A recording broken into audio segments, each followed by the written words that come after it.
Yo, hello everyone. Today we are playing a deck that consists of only bold cards. Big shout out to Malpikaku for suggesting this idea. It's a thing that I have not seen that often, maybe once, or maybe not even once.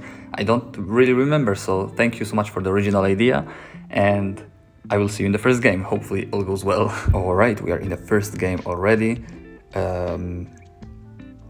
Let's see what our opponent will do. We can start by cycling skeletons. I think that all the cards in this deck can be considered bold. Someone maybe can prove me wrong, but pretty sure that they are all bold. And I'm not really sure what else, like what other cards can be considered bold in the game. There were a few still that I had to leave out the deck because I had already 8, but yeah, you can tell me what I missed eventually. So yeah, our opponent has Lumberjack and Pump, so looks like a Golem deck. We also are playing Golem, but as you can see, not really a standard Golem deck. Let's wait, he will probably play Barbarian Barrel. He played it, he didn't play it, he waited, so well played on his part. Luckily he played the skeleton dragons really badly, and like they will die from the golem explosion. Oh, he healed them up, so well played by him, but they are still basically dead. Now we only need to take care of the healer. It's the biggest issue here. Fortunately, the Lumberjack connects with both Electro Dragons, so we are not looking good. We almost took his left tower, but he took our left side completely and is so much up in Elixir. Unfortunately, the Electro Dragon is a pain to deal with our deck that we are using right now, so I have no clue if we can actually win this one somehow. I have some doubts about that, but we can still try our best. Let's cycle skeletons just to get to the evolution. May come in handy, obviously. I don't know. Let's go for Goblin Gang and Spear Goblins. Unfortunately, as said before, oh yeah, he has Nado. So I really don't think that we can win this one. If we only had any kind of spell, we would have been fine, but we really don't. And like there is just too much stuff. He can just nade our Spear Goblins, and Spear Goblins on their own cannot really do much. So we are losing the first game without even getting close to winning it. We can maybe pressure like there is no tomorrow, but he has Barbarrel, Nado, and it won't be even hard for him to defend. So unfortunately we are losing, but we still tried our best, I guess. Not the best matchup. So let's jump into the second game and hopefully we can, play against an opponent that doesn't hard counter us as badly as the first one. So here we are in the second game. Let's cycle skeletons as before. Our opponent just activates our King Tower, so probably he gave up. Or maybe he's doing a challenge where he tries to 3-crown us by only like throwing spells at the King Tower, but doesn't seem that this is what he's doing. He just gave up, so I will see you in the next game. Alright, here we are in the third game.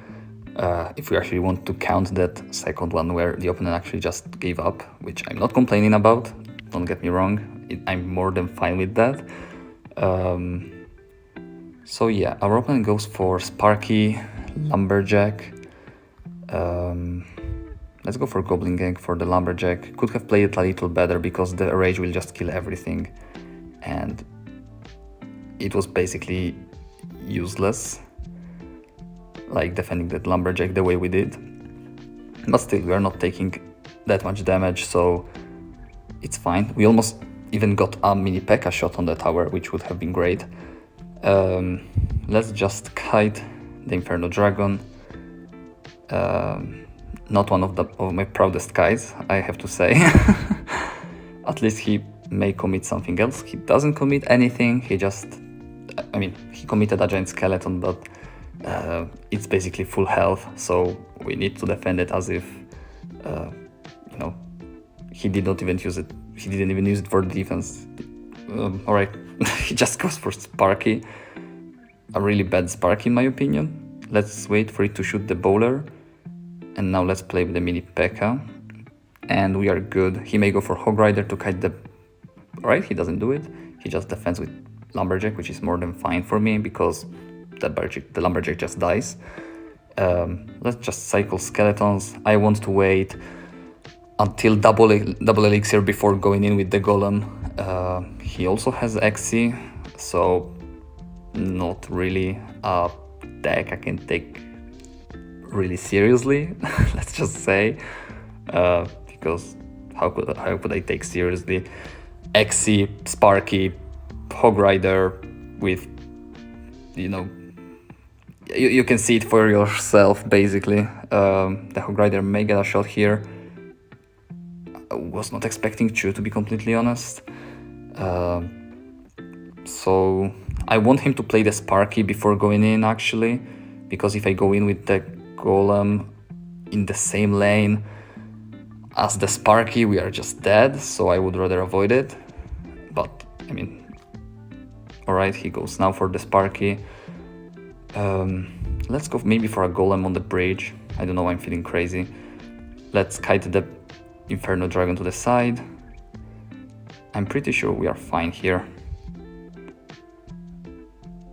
Oh, no, we are not. We are not at all. It all went downhill. Like, the giant skeleton went on the tower, and I'm aware that this was because of my mistake, but I don't know how the Sparky connected.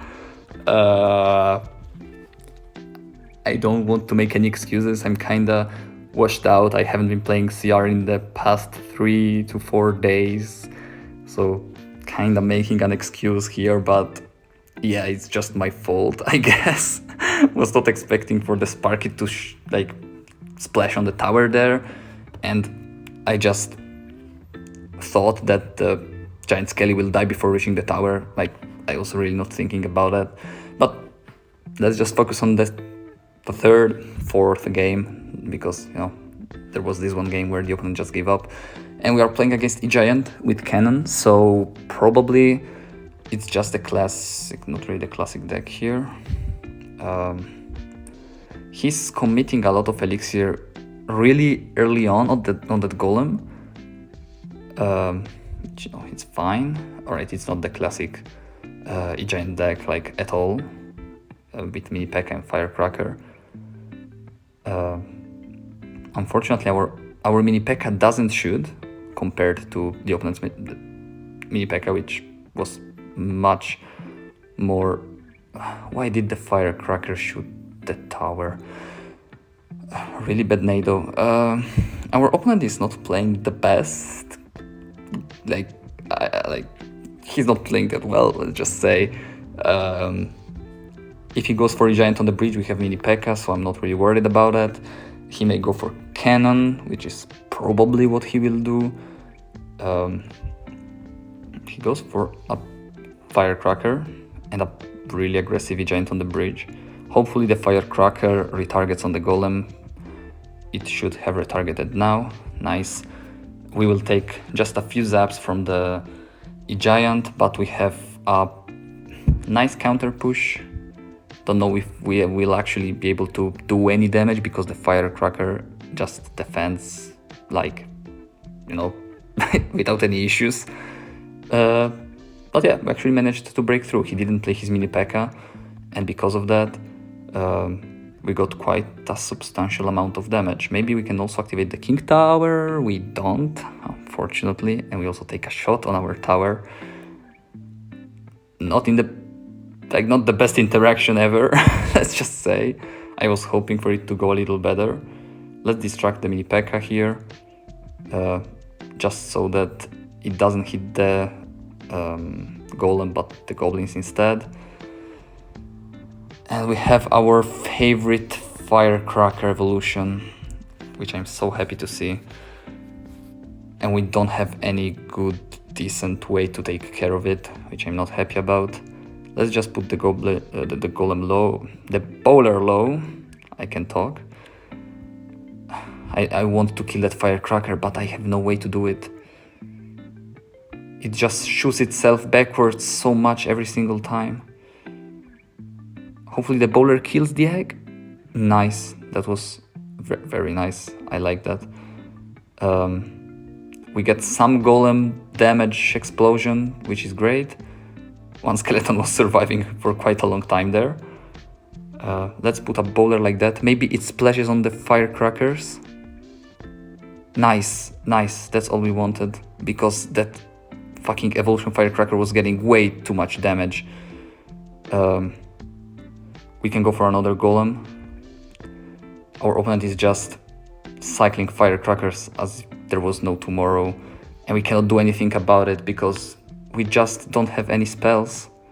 We just need the golem to connect, but there's no way. He has cannon, tornado, and firecracker, and now he will just go for a giant and we are dead. Oh, he has lightning as well. They just splash.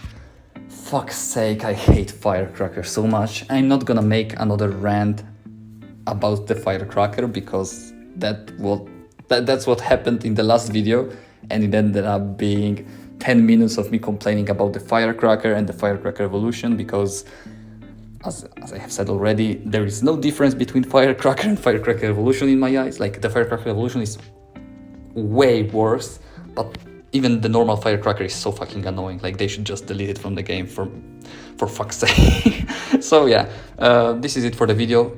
Did not go well in any way. We lost all 3 games except the one where the opponent didn't even play. Cannot say those were the best matchups, but are there really good matchups with this kind of deck? Golem bowler, goblins? I don't know. Maybe you have some kind of advice on how I could have made this deck better with other bold cards. Like, it's just the fact that I mean, Goblin Barrel was an option. I don't know. Some cards just, someone could say that buildings are bold, but can a building be bold? I don't know. So, I mean, you tell me. Other than that, thank you so much for watching. This is it for this video, as you can imagine, and I will just see you tomorrow, hopefully. Take care and goodbye.